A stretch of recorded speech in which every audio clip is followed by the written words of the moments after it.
کو بھی تحفظ فراہم کرتا ہے۔ اللہ اور اس کے رسول نے ہر اس شے کو حرام کر دیا جو انسان کی عقل پہ پردہ ڈالے۔ کوئی شراب ہے، کوئی بھی نشاور چیز ہے جو انسان کی عقل کو خراب کرے، اس میں پردہ ڈالے۔ تحفظ عقل۔ نمبر 5، تحفظ مال۔ مال کا تحفظ، جو انسان اپنے مال کا مالک ہوتا ہے شرعی اعتبار سے اس کو یہ حق ہوتا ہے جہاں چاہے جائز ذرائع میں اس مال کو مصرف کر سکتا ہے اور وہ اس مال کا مالک ہوتا ہے۔ وہ کوئی آدمی اس مال کو اس کی ملک سے ناجائز طریقے سے نکالتا ہے تو وہ شرعی اعتبار سے مجرم ہے۔ اس کے سارے لوازمات اسلام نے ذکر کیے ہیں۔ یہ 5 مقاصد ہیں شریعت کے، اجمالی طور پر ذکر کر کے پھر میں اگلی بات کی طرف آتا ہوں۔ تحفظ نفس، تحفظ مال، تحفظ عقل، تحفظ اولاد۔ یہ جو چیزیں شریعت نے ذکر کی ہیں، اگر کوئی آدمی یہ دعویٰ کرے ہم آپ کے لیے ایسی سوسائٹی، ایسا معاشرہ لے کر آ رہے ہیں جس میں آپ کی جان کو بھی تحفظ ہوگا، آپ کے دین کو بھی تحفظ ہوگا، آپ کی عقل کو تحفظ ہوگا، آپ کی نسل کو تحفظ ہوگا، آپ کے مال کو تحفظ ہوگا، ہم کہیں گے کہ پھر اس سے بڑھ کر اور کیا ہمیں چاہیے؟ تو پھر انسان کو وہیں پہ رہنا چاہیے جہاں پر انسان کو یہ تمام تحفظ ملتے ہوں۔ تو پھر ذرا غور کرو، ہم دائیں بائیں کیوں بھٹک رہے ہیں؟ اسلام کے ساتھ ہی وابستہ ہو جاؤ۔ اس معاشرے کے اندر اسلام ہی ہے جو یہ تمام تحفظات انسانیت کو فراہم کر رہا ہے۔ اس کے علاوہ جس طرف بھی جاؤ گے انسانیت کو وہ حقوق نہیں ملیں گے جو اللہ اور اس کے رسول نے دیے۔ عورت کی معاشرے میں کیا قدر تھی؟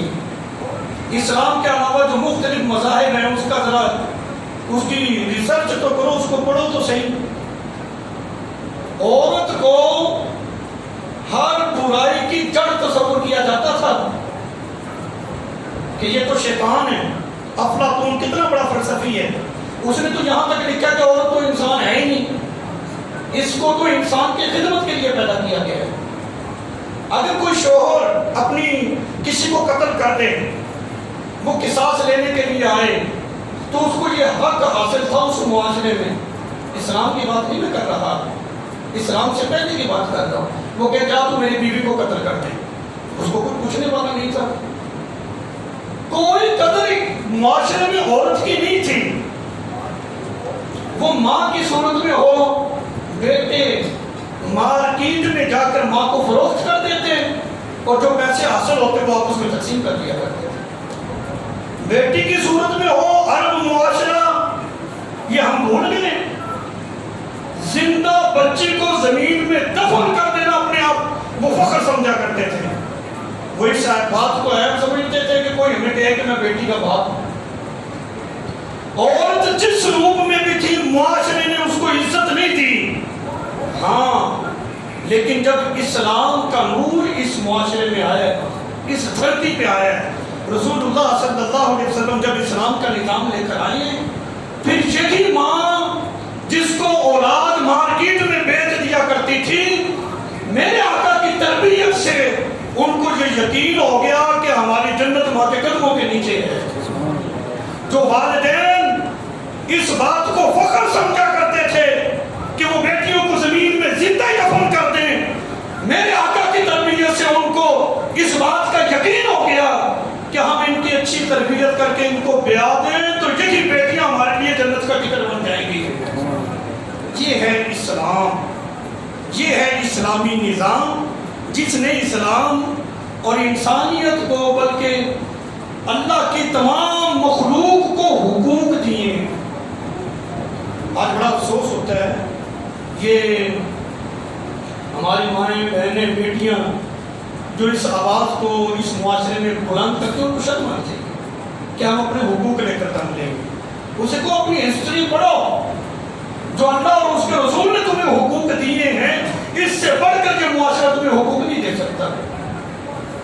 اور جو لوگ تمہارے حقوق کی بات کرتے ہیں نا وہ تمہارے حقوق کی بات نہیں کرتے ہیں بلکہ وہ معاشرے کے اندر اپنی حوث کا تمہیں نشانہ بنانا چاہتے ہیں. اگر اس چیز کو وہ سمجھ لے تو بارہ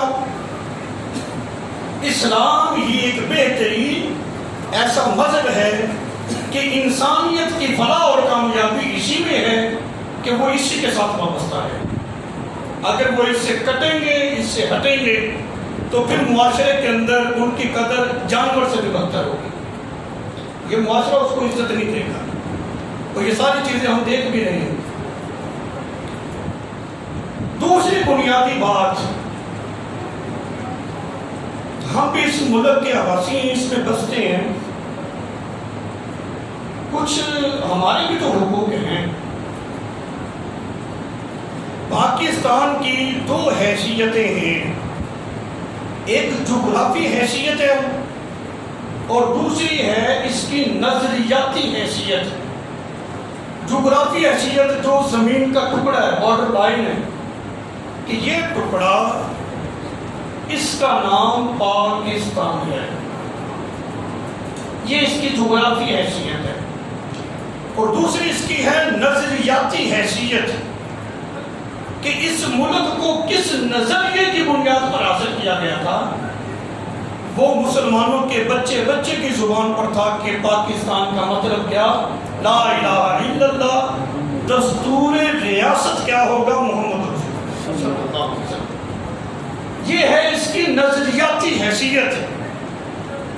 آج ہم اتنے بے بس ہو گئے ہیں، ہم اتنی آواز بھی بلند نہیں کر سکتے کہ اس کی ایک جغرافی حیثیت اور دوسری نظریاتی حیثیت. یہ جو زمین کا ٹکڑا ہے، جو جغرافی حیثیت ہے، اس کے لیے تو یہ ملک حاصل ہی نہیں کیا. اور اس کی حفاظت کے انتظامات آپ دیکھ لیں. میں یہ نہیں کہتا کہ ملک کی سرحدوں کی حفاظت نہیں ہونی چاہیے، ہونی چاہیے. ملک کا جتنا بجٹ اس پہ استعمال ہوتا ہے اس سے ڈبل کرو. ملک کی حفاظت، سرحدوں کا پہرا، یہ بھی ایمان کا حصہ ہے. ہم ہرگز اس کی مخالفت نہیں کرتے. جو خرچہ ہوتا ہے کرو، لیکن ایک جائز مطالبہ ہمارا یہ ہے، اس پہ بھی نظر ثانی کی جائے کہ یہ ملک جغرافی حیثیت کے لیے حاصل نہیں کیا گیا تھا بلکہ ایک نظریے کی بنیاد پر حاصل کیا گیا تھا. وہ نظریہ کیا ہے؟ وہ محمد رسول اللہ ہے صلی اللہ علیہ وسلم. ہمارا مطالبہ یہ ہے کہ 70 سال سے زائد ہو گئے اس ملک کو بنے ہوئے، آج تک اسلامی نظریات جو ہیں ان کا تحفظ کیا کیا ہے. آئے دن جو آدمی اٹھتا ہے وہ اسلام کے بارے میں ہی نازیبا گفتگو کرتا ہے، اس کو پوچھنے والا کوئی نہیں. تو لہذا جو اسلام کی سرحدیں ہیں ان کے بارے میں بھی قوانین ہونے چاہیے. اس کو بھی مضبوط کرو تاکہ جو کروڑوں لوگ اس ملک میں بسنے والے ہیں یہ اس کے علاوہ دوسرے ممالک میں ان مسلمانوں کی دل آزاری نہ ہو. جہاں بھی اللہ اور اس کے رسول کے بارے میں گھٹیا الفاظ بولے جائیں مسلمانوں کو تکلیف ہوتی ہے. بلکہ یہاں تک ہے کہ مسلمان ایک جسم کی مانند ہے. آپ نے دیکھا ہوگا کانٹا نہیں ہوتا، یہ پاؤں میں لگ جائے تو سارا جسم بے چین ہوتا ہے کہ کوئی نہیں. بندہ پوچھے بھی کانٹا لگا پاؤں میں، یہ سارا جسم تیرا بے چین کیوں ہے؟ وہ کہتا ہے اس لیے کہ یہ پاؤں بھی میرے جسم کا حصہ ہے. تو پھر اس بات پر بھی غور کرو نا کہ سارے مسلمان، یہ ضروری نہیں کہ وہ پاکستان میں بسنے والا ہو تو وہ مسلمان ہمارا بھائی ہے. روح زمین پر جہاں بھی بسنے والا ہے مسلمان سب ایک جسم کی مانند ہیں. یہی تو وجہ ہے ظلم ہو فلسطین میں ہم یہاں تڑپتے ہیں، وجہ کہ ہم ایک جسم کی مانند ہیں. وہاں پر بچوں پہ ظلم ہو رہا ہے، مسلمانوں کے بچوں کو ذبح کیا جا رہا ہے، عورتوں پہ ظلم ہو رہا ہے، بوڑھوں کو قتل کیا جا رہا ہے. یہ قتل و غارت کب تک رہے گی؟ مسلمانوں کی تعداد پتہ کتنی ہے دنیا میں؟ زیادہ سے زیادہ 5 کروڑ. یہ اس کے لگ بگ جو ہوتی ہیں اس روئے زمین پر، لیکن پوری دنیا پہ حکومت ان کی کیوں ہے؟ آج وہ چاہے ہمارے بچوں کا وہ دودھ بند کر سکتے ہیں. یہ آرٹیفیشل تو دودھ چل رہا ہے، یہ سارے تو یہود و نصارہ کی کمپنی ہے. مسلمان کیا کر رہا ہے؟ مسلمان کا کردار کیا ہے؟ کیا اسلام صرف اسی چیز کا نام ہے؟ ہم مسجد میں آئے، 5 وقت کی نماز پڑھ کے چلے گئے، حق ادا کر دیا اسلام کا؟ نہیں، ایسی بات نہیں ہے. ہم مسلمان ایک جسم کی مانند ہیں. مسلمان وہ چیچنیا کا ہو، فلسطین کا ہو، برما کا ہو، کشمیر کا ہو، وہ افغانستان کا ہو، روئے زمین پر کہیں بھی مسلمان بسنے والا ہے وہ ہمارا بھائی ہے. جہاں بھی مسلمانوں کو تکلیف ہوگی ہمیں تکلیف ہوگی. جی ظلم ادھر ہوتا ہے، احتجاج ادھر ہوتا ہے، اس سے کہو ہم مسلمان ہیں، اس لیے ہمارے دل دکھ رہے ہیں. پتہ نہیں تمہارے بارے میں ہمیں کہ تمہارے نظریات کیا ہیں، لیکن رسول اللہ صلی اللہ علیہ وسلم نے ہماری تربیت تو یہ فرمائی ہے کہ ہمارے دل مسلمانوں کے ساتھ ہمیشہ دھڑکتے رہیں گے. اس دھڑکن کو کوئی روک نہیں سکتا کتنا بھی ظلم ہو جائے. یہاں پر بنیادی تیسری بات ذہن نشین کرنے والی وہ یہ ہے، اہم موضوع سے بتا دوں، اس بات کو بھی آپ ذہن میں بٹھائیں کہ نبی کریم علیہ السلام کی جو امت ہے اس کا مقام کیا ہے، اس کی عظمت کیا ہے. بندے کا جتنا بڑا منصب ہو نا اتنی بڑی اس کی ذمہ داری بھی ہوتی ہے.